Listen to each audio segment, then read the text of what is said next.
A ver, voy a plantear la problemática a partir del caso Fujimori, Keiko Fujimori. No voy a desarrollar todo el caso Keiko Fujimori. Fíjense que el propio juez ha tomado como un día en leer la resolución. No voy a hacer eso. Lo que voy a hacer es, a partir del caso Los Cócteles, la resolución y la audiencia de prisión preventiva, vamos a analizar algunos problemas que presenta hoy nuestro maltrecho sistema de justicia penal. Voy a empezar con lo siguiente. Cuando estuve conversando, he hecho una suerte de trabajo de campo, subí a un taxi y preguntaba sobre el tema de Keiko Fujimori. Mayoría antifujimorista, ustedes han visto la desaprobación, decía está muy bien, ojalá que se haga justicia y que se la condene. Carguancho es un héroe, Domingo Pérez es otro héroe, eso no se casan con nadie, son héroes y paladines anticorrupción. Esa opinión, ¿sí?, es una opinión que creo que se extiende en toda la sociedad. Creo que de 8 de cada 10 peruanos piensan que la prisión preventiva contra Keiko Fujimori es correcta. Y piensan que no solo es correcta, sino que además es justa. Es decir, la decisión del magistrado Carguancho tiene evidentemente una ancha legitimidad social. La pregunta que vamos a hacer en este foro ¿es en realidad una decisión correcta desde el punto de vista jurídico? ¿Es en rigor una decisión que responde a las exigencias de la ley, la Constitución y los tratados de derechos humanos? La respuesta, les adelanto, es en definitiva no. Y voy a explicar por qué. Primer punto a discutir, toco el tema que ha abordado el anterior ponente. Dice el magistrado, fíjense, que en un auto de prisión preventiva no puede hacerse control de legalidad de la prueba. ¿Y cuál es su criterio? Porque hay que distinguir, dice, actos de investigación para pedir prisión de actos de prueba para definir condena. A los actos de prueba sí le alcanza el control de legalidad, cosa que no le alcanza a los actos de investigación, lo cual es un error grosero de concepción y fundamentación. Por supuesto que lo es. Fíjense, si fuera así ese criterio, no tendría ninguna validez práctica el Acuerdo Plenario 4-2010, que ha dicho la Corte Suprema en el Acuerdo Plenario 4-2010, Fundamento Jurídico 17, que en diligencias preliminares, en investigación preparatoria formalizada, se puede excluir material incorporado u obtenido ilegítimamente. Es decir, que actos de investigación obtenidos violando derechos fundamentales deben ser excluidos vía tutela en la investigación. ¿Cómo entonces puede el magistrado decir que en prisión preventiva no puede hacerse control de legalidad? Yo no puedo decir que hay graves y fundados elementos de convicción si primero no digo que esos elementos de convicción han sido obtenidos respetando derechos fundamentales. Primer punto. Un segundo punto interesante que no se ha planteado acá, sino en un auto de casación de Piura, con la ponencia del doctor César San Martín, es: ¿puede ordenarse prisión preventiva cuando la imputación es gaseosa o abstracta? Es decir, la problemática de la imputación y la prisión preventiva.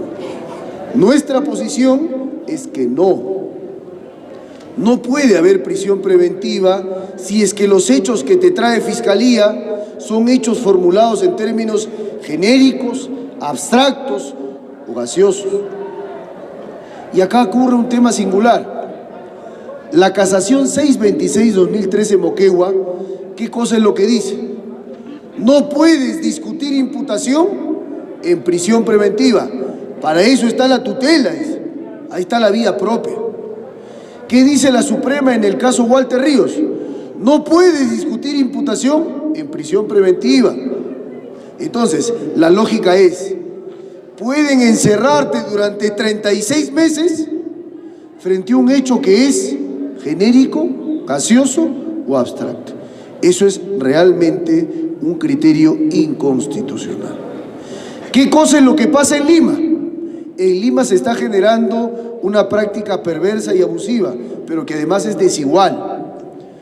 En el sistema de la Sala Penal Nacional, en el sistema de lavallato corrupción, cuando te dictan prisión preventiva, no se discute en el control de cargos. Si tú vas un poco más allá, a Bancay, un proceso sumario, lesiones, un proceso ordinario, robo, si el fiscal te pide prisión, antes de discutir prisión, discutas precisión de cargo. O sea, en una avenida, ¿no?, en Abancay, dice, para imponerte prisión, primero discuto si los cargos son claros y concretos. Cuadra más allá, frente a otro delito, en el mismo sistema de justicia, se dice, no es necesario discutir los cargos para ordenarte prisión. Definitivamente es una decisión inconstitucional y desigual. Segundo punto. Tercer punto. Acaba de emitirse hace poco una casación en Cerro de Pasco, que ha sido redactada por la doctora Elvia Barrios. ¿Qué dice la casación de la Sala Penal Permanente? En audiencia de prisión preventiva solo se discuten los requisitos del 268, es decir, no debe discutirse tipicidad. Y ese es un gran problema, porque lo que nos están diciendo los magistrados supremos es lo siguiente: puede ordenarse prisión preventiva en el Perú por un hecho que puede resultar atípico. Es decir, doctor, ¿cómo te llamas? César. Si a ti te imputan el delito de tocamientos indebidos, vas a ser el mamani 2. ¿Está bien? Entonces dice, César tocó indebidamente a una señorita, vamos a poner a la señorita Lucrecia. No hay nadie aquí que se llame Lucrecia, ¿no? Bien. César ha tocado indebidamente a Lucrecia. ¿Por qué? Porque le rozó la oreja, dice. Más o menos a la altura del tímpano. Entonces, como el caso se hace mediático, la Fiscalía investiga, abre primero diligencias preliminares, formaliza investigación a César y dice, voy a pedir prisión preventiva contra César por tocamientos indebidos. Presentan elementos de convicción que en efecto tú la tocaste, hay alta probabilidad, hay sospecha grave de que tú le tocaste la oreja y que lo hiciste y la miraste de una manera libidinosa. Así ha planteado la imputación la Fiscalía. ¿Está bien? Tu defensa va a decir, ese hecho es atípico, porque aun cuando la conducta sea en efecto, él le tocó la oreja, le rozó el tímpano, pero eso no configura el tipo penal de tocamientos indebidos. ¿Te das cuenta? Pero podrían ordenarte prisión. Te ordenan prisión y luego dicen, luego plantea si quieres tu excepción, ¿eh? Seguramente tu excepción la declararán fundada porque el hecho es atípico, pero ya estuviste un mes en prisión preventiva. Miren la lógica de los jueces. En una prisión no puedes discutir tipicidad cuando el primer filtro para discutir graves y fundados elementos debe ser: 1, hecho preciso y claro; 2, hecho típico. Si el hecho no es típico, quiere decir que no tiene relevancia penal. Desde tiempos de Binding, cuando hablaba del Tampestan, del tipo penal, si el hecho atribuido no es típico, no tiene relevancia penal. Y si no tiene relevancia penal, no puede haber prisión preventiva, que es instrumento del sistema de justicia penal. ¿Me dejó entender? Pero miren lo que dice la casación de la Suprema. Entra otro punto. Esto sí ha dicho el doctor Carbancho. El tema de prueba trasladada. Vamos a ver el tema de prueba trasladada. ¿Qué significa la prueba trasladada? Fiscal trae información de un caso, del caso A, y lo lleva al caso B. No sé si me dejo entender. La carpeta fiscal A tiene datos, tiene declaraciones, las lleva hacia la carpeta B. ¿Eso se puede hacer? ¿Qué dice el doctor Carguancho en el caso de los cócteles de Keiko Fujimori? Dice, sí se puede hacer. ¿Y por qué sí se puede hacer? Porque si nosotros miramos el artículo 20 de la Ley de Crimen Organizado 30.077, la Ley de Crimen Organizado dice, solo se puede trasladar prueba en la medida en que la información que se traslade del proceso original se encuentre en actividad probatoria admitida y actuada. Es decir, solo se puede trasladar actos de prueba de juicio a otro proceso. Entonces Carguancho dice, como estos no son actos de prueba, no hay prueba trasladada. Y como no hay prueba trasladada, entonces sí se puede transportar la información de un caso a otro. ¿Le está sacando la vuelta a la ley? Porque, ¿cuál es la lógica? La lógica es, fiscal, tú pides prisión preventiva contra Brian de Pucallpa, tú vas a pedir prisión preventiva, muy bien, tú investiga, tú genera tus elementos de convicción, tú busca tu información.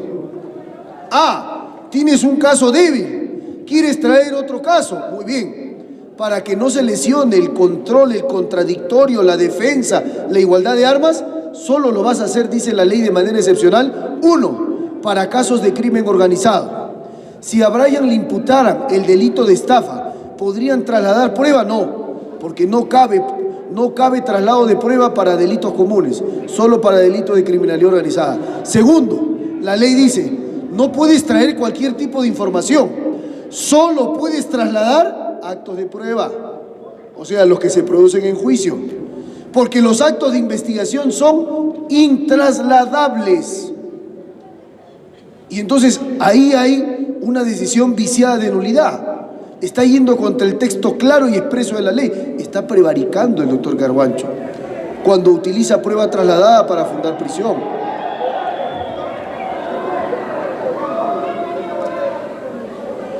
Otro punto de la medida de prisión preventiva. Muchos de ustedes, alguno de ustedes podría ayudarme, por favor, no sé si me escuchan todos. ¿Podría levantar la mano las personas con absoluta libertad y decirme quiénes de ustedes o son fujimoristas correligionarios o tienen simpatía por Fujimori? ¿Pueden levantar la mano, por favor? Fujimori, Keiko Fujimori, Alberto, Kenji, ¿alguno de los Fujimori? Muy pocos. ¿Los que son antifujimoristas podrían levantar la mano, por favor? La mayoría. Yo levanto la mano también. Pero fíjense, desde mi mano derecha antifujimorista les voy a decir algo, y espero que esa sea la reflexión más importante que se lleven de este evento. Yo he dicho en varios foros y también en entrevistas, se lo he dicho a los apristas, conozco a varios congresistas, se lo he dicho a los propios fujimoristas, se lo he dicho a los izquierdistas, que son varios de ellos amigos míos, amigos de ONG de Derechos Humanos, donde yo me he formado, gente constitucionalista, gente de todo tipo, con poder y sin poder. Yo les he dicho, imagínate tú que te inventan un caso penal y que eres denunciado falsamente y que por la presión mediática te piden prisión preventiva. Solo te pide una cosa, tú denunciado, tú investigado falsamente, porque ojo, nadie puede decir, yo nunca voy a ser denunciado. Denunciados podemos ser todos, condenados pocos, pero denunciado cualquiera. Y si me denuncian y me investigan, ese es el primer paso para que me puedan pedir prisión preventiva. Así que cualquiera de nosotros que está acá y que ha levantado la mano derecha y ha dicho soy antifujimorista, puede ser sometido a un pedido de prisión preventiva. Les hago la pregunta a ustedes, piensen antes de contestar, ¿qué cosa es lo que quisieran si es que piden de manera injusta contra ustedes prisión preventiva? Ustedes me contestarán seguramente que no den prisión preventiva, que me den libertad, por supuesto. Pero ¿quién es el que da libertad? ¿Quién es el que decreta prisión? El juez. Entonces, como decía el maestro Piero Calamandrei, olvidémonos del mito de que es el legislador la figura más importante del derecho. No lo es. Es el juez la figura central del ordenamiento jurídico. Es el juez porque, como Carneluti decía, es el centinela de nuestra libertad. Si ustedes pueden irse a dormir tranquilos, es porque saben que hay un juez que solo ordenará prisión si es que hay graves y fundados elementos y si hay peligro procesal comprobado. El problema de tener un juez como Carguancho, que admira a Sergio Moro, que admira a Falcone y que quiere hacer justicia con sus decisiones, si no política, el gran problema de tenerlo a él es que es un juez justiciero y que tiene una camiseta, la camiseta de alcanzar la verdad a cualquier precio. Si Carguancho no hubiese nacido en este tiempo, sino en la Edad Media, no tengo ninguna duda que sería un inquisidor. No tengo ninguna duda que sería el primero en torturar a la gente, porque a él lo que le importa es alcanzar la verdad. Y la tortura es un gran mecanismo para alcanzar la verdad. Pero si nosotros entendemos que el proceso penal es garantía, que el proceso penal es límite, como se había dicho hace tiempo en la doctrina alemana de Roxin, que no solo es un gran penalista, sino también un gran procesalista, Roxin decía, por supuesto que el leviatán debe perseguir el delito, pero no a cualquier precio, no a cualquier costo, con límites. ¿Y qué nos garantiza que el garrote no caiga sobre nuestra cabeza? Nos garantiza un juez que haga respetar la ley y la Constitución. Entonces, yo les digo, esta famosa frase de los que vinieron por mí, de Martin Niemöller, atribuida a Bertolt Brecht, ustedes la han escuchado seguramente en el colegio, cuando él dice, vinieron por los socialistas, como yo no era socialista, no hice nada. Luego vinieron por los sindicalistas, como yo no era sindicalista, no hice nada. Luego por los judíos, como yo no era judío, no hice nada. Ahora vienen por mí, volteo y no hay nadie quien pueda ayudarme. Mucho cuidado, porque bajo el calor de la política y el antifujimorismo, lo que le está pasando hoy a esa ciudadana, que nosotros podemos tener antipatía, nos puede pasar a nosotros. El derecho, recuerden ustedes, es garantía. Y si no es garantía para todos, no la es para nadie. Porque la idea de la República es igualdad ante la ley, en la ley, sistema judicial predecible. Entro al último tema, con esto me despido. Peligro procesal. El tema del peligro procesal en la prisión preventiva. La prisión preventiva se ha deformado. La Comisión Interamericana de Derechos Humanos vino hace unos años al Perú, hizo una visita a las cárceles, hizo una visita al INPE, le dijo, dame tus estadísticas. ¿Cuántos presos sin condena hay en las cárceles peruanas? En ese tiempo, cuando vino la comisión y redactó su informe y dijo, el Perú es un país primitivo, salvaje y bárbaro, porque de cada 10 presos, 6 son presos sin condena, cuando la cárcel está reservada para los culpables y no para los procesados inocentes. Hoy el sistema ha mejorado un poquito. Hoy tenemos más cárceles, ¿sí? Hoy tenemos cárceles en altura, Chayapalca, Cochamarca. Hoy somos más duros y hemos mejorado un poquito. La mitad de nuestras cárceles está poblada de procesados sin condena y la otra mitad de procesados, bueno, de personas culpables que se le ha encontrado condena. Eso no debería pasar. El porcentaje debería ser mucho menor, porque lo que nos muestra esta estadística es que tenemos un sistema de justicia penal ineficaz, pero además ineficiente. ¿Y por qué digo ineficaz? Porque el buen sistema de justicia penal lucha contra la impunidad, impone condena al culpable. No tiene al inocente preso durante 3 años para luego pedirle sobreseguimiento. No tiene a la gente presa 5 años para luego decir, ups, eras inocente, absuelto, discúlpame. ¿Y en los 5 años qué pasó? Yo conozco el caso de un chico que en Comas tenía 18 años, le imponieron prisión preventiva. ¿Por qué? Porque robó 2 soles. 2 soles, amenazó a un muchacho de 16 años, le robó 2 soles. Prisión preventiva. Y me acuerdo que en ese tiempo habían todos los días portadas en los diarios. Y los jueces decían, no, hay que luchar contra la corrupción, hay que luchar contra el crimen, hay que dar mensajes. El derecho penal debe dar mensajes a la sociedad de que estamos luchando contra la inseguridad ciudadana.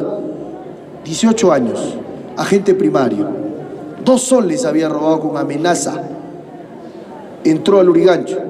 En Sala le revocaron luego de 1 mes la prisión preventiva. Salió tuberculoso, infectado de VIH, al poco tiempo murió.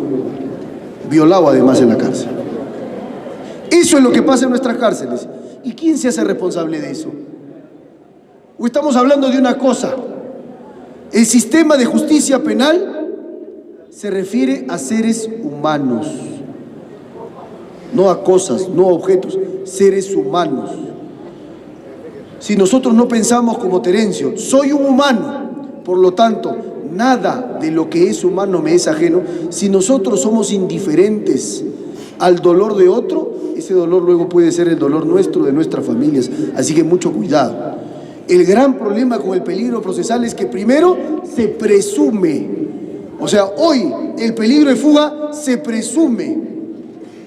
Miren lo que pasa en el sistema de justicia. Dicen, uno, como eso le pasó a los empresarios, ¿no? Garaña y Montero. Como tienen dinero, pueden irse del país. A ver, su actividad, su récord migratorio, uy, tienen un montón de salidas, han salido más de 20 veces. Y el juez dice, como pueden salir del país, entonces si yo les doy libertad, van a fugar. Pero lo que el juez no dice es que las 20 veces que se fueron, las 20 veces regresaron. Así que no importa si te vas, importa que regreses. De hecho, el Tribunal de Estrasburgo, el Tribunal Europeo en el caso Stockmüller, dijo, la simple posibilidad de cruzar la frontera no es un indicativo suficiente del peligro de fuga. Lo que hay que ver es el retorno o no. Por supuesto, y Nostroza se fue y no volvió. Y Nostroza merece prisión. Pero Augusto Bedoya no. ¿Ah? Por ejemplo, en el caso de Augusto Bedoya Cámara, se dijo, impedimento de salida en diligencias preliminares. Se supone que si tú puedes pedir detención preliminar, pero dicen no, porque el peligro de fuga no llega al estándar de cierta posibilidad conforme al 261. Pides impedimento de salida. La pregunta es, sin que Augusto Bedoya haya roto las reglas de no salir, o sea, se ha quedado acá, ¿le puedes pedir prisión preventiva? O sea, ¿cómo puedes primero pedir impedimento de salida, renunciando a pedir detención preliminar, y luego meses después pedir prisión preventiva para esa persona? Debería haber un incremento en el peligro de fuga. Eso no se hace. Entonces, ¿qué pasa en la práctica? El peligro de fuga se está presumiendo. Segundo punto, frente a la pregunta, ¿el peligro de fuga debe o no debe probarse? Sí debe probarse, y en grado de probabilidad. O sea, debe haber un mini juicio de prueba sobre el peligro de fuga. Por ejemplo, en la resolución de Carguancho no se dice nada sobre la conducta procesal de Keiko Fujimori. El artículo 271 del Código Procesal Penal dice que el imputado requerido en prisión no tiene obligación de asistir a audiencia en prisión. Y sin embargo había asistido, no a una ni dos, sino a todas las audiencias. La pregunta es, ¿y eso no debe valorarse positivamente a favor de ella? ¿Acaso la conducta procesal del investigado no debe ser un factor a tomar en cuenta para ordenar o no la prisión preventiva? Nada de eso se ha dicho. Por ejemplo, la Fiscalía planteó la tesis, grave daño al sistema de justicia, grave daño al sistema de partidos políticos. Utilizó el criterio que está en la ley. Grave daño y ausencia de reparar el daño. Ese es un criterio inconstitucional, porque legitima la prisión por deudas. Entonces yo te doy prisión preventiva porque no has pagado la reparación civil. Y lo que es peor, es un criterio inconstitucional porque viola la presunción de inocencia. O sea, si yo no pago la reparación civil, voy a ir en prisión preventiva. En otras palabras, tengo que aceptar mi responsabilidad pagando la reparación civil para yo poder recién acceder a una comparecencia. Eso está muy mal. Ojo, porque el hecho antijurídico es el generador de la reparación civil, no el delito, el hecho antijurídico. Pero si yo acepto hecho antijurídico, estoy de cierta manera renunciando a mi presunción de inocencia. Y cierro el punto. Peligro obstaculización. El peligro obstaculización primero tiene que plantearse de una manera directa o indirecta. César, en el caso de tocamientos indebidos contra Lucrecia porque le tocó el tímpano de la oreja, han dicho que César, fíjense, en libertad va a amenazar a Lucrecia, que es la principal testigo del caso. Pero también la Fiscalía ha dicho que César ha presentado suficiente evidencia como para que se fugue. La pregunta es total. O se queda para amenazar a la víctima o se va para fugarse. ¿Se dan cuenta? Ese tipo de lógicas contradictorias se presentan día a día en los requerimientos de prisión preventiva y lamentablemente no paramos mientes en eso. No valoramos como debe ser ese tema. Yo quiero dejarles solo una reflexión, con esto me despido. Hay sobre el tema muchísimo que conversar, pero solo una reflexión, solo una reflexión. Hace muchísimo tiempo se discutía si el proceso penal que iba a regir en el Perú era un proceso penal que debería responder solo ante la ley o si debería estar conforme a la Constitución. Creo que hoy es un lugar común en la doctrina, en la jurisprudencia, en los foros académicos, en los foros de debate e incluso entre los políticos, que debemos considerar a la prisión preventiva como una excepción. ¿Y saben por qué una excepción? Porque hoy hablamos de un programa procesal penal de la Constitución o la Constitución aplicada al proceso penal. Si la libertad es la regla y la prisión la excepción, entonces los jueces deben tener en su mente: voy a dar libertad, salvo que Fiscalía demuestre graves y fundados elementos y grave peligro procesal. Porque recuerden ustedes, la prisión preventiva no es para castigar al culpable, es para proteger el proceso. Yo protejo el proceso con la prisión preventiva, no castigo al culpable que no hay. Hay un gran problema en estas audiencias que se han hecho, casi un mes de audiencias. ¿Qué decía el maestro Piero Calamandrei? No permitamos que los abogados se conviertan en artistas de circo, que no lo son, porque la justicia, y sobre todo la justicia penal, es una cosa seria. Muchas gracias por su atención.